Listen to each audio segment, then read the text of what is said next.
Okay na ba ang feelings niyo? 6 na minutong walang papatayan yung anak ko. Palagay ko kasi si Bugoy. Tandaan mo, Bugoy. Pag nagkaanak siya, kakainin niya to, guys. Saan nanggaling yung 6 minutes? Saan malaking kabuhan to? Reaksyon ni Bugoy na Koykoy sa mga na-trigger sa viral video niya, alamin.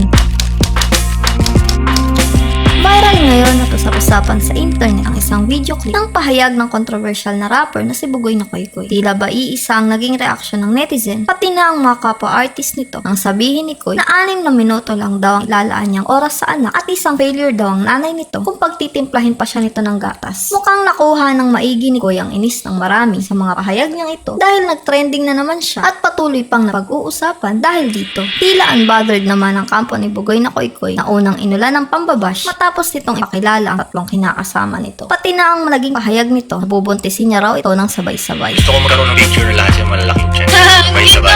Gusto ko isang araw lang lalabas lahat. Kasi yan din kasi isa lang ang birthday. Oo, parang madali ko matandaan. Gagawa tayo ng tatlong anak, sabay-sabay. Paano pag manganganak na dali sabay-sabay? Can you handle it? Ewan ko, video call na lang. Zoom meeting! At makalipas nga ang 2 taon, lumikha naman ang ingay hiwalayan nila ang dating girlfriend nitong si Samsara at ang pag-alis nito sa trap house ni Koy. Umani ng samot-saring reaksyon ang mga sinabi na ito ni Koy mula sa mga kapwa-artist niya na tila ba nagkakaisa sa pagkagigil dito. Palagay ko kasi si Bugoy, wala pa siyang anak. Magbago pa yung pananaw niya, mag-aanak na siya. Siguro yung 6 minutes na sinasabi. Nasabi niya lang bigla kasi stop. 6 na minutong walang papantayan yung anak mo. Sir Bugoy na Koykoy. Kung 6 na minuto lang bibigay mo sa anak mo, paano mo matuturuan ang tamang pagdidisiplina? Hindi mo magagawa yun ng 6 na minuto lang. Koykoy, naiilan mo ako. Tingin ko hindi niya talaga maiintindihan kasi wala pa siyang anak. 100% sure ako na pag nagkaanak siya, kung mga sinabi na to, kakainin niya to, guys. Ang tunay na lalaki ay humaharap sa responsibilidad, pinananagutan niya ang kanyang anak at nagtitimpla din siya ng gatas kung hindi kaya ng kanyang partner.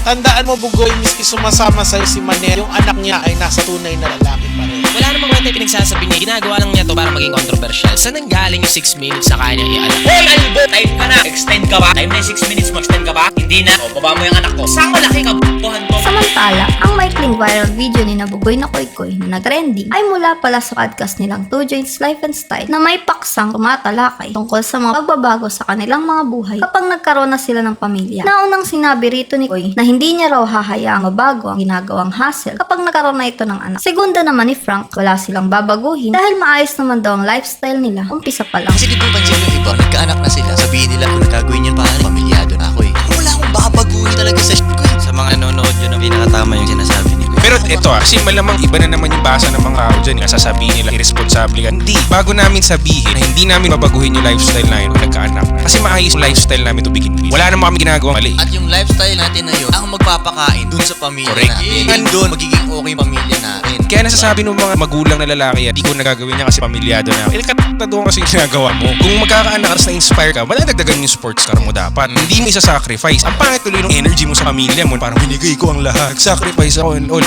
Hindi mo ni-ready yung sarili mo na may dadagdagan tao. Kasi lang mag-a-adjust. Okay na ba ang feelings niyo? Kasi kung maglalabas ako ng bagong music video, o hurt pa rin kayo. Sa ibang balitang hip-hop naman, Clooney at Enigma,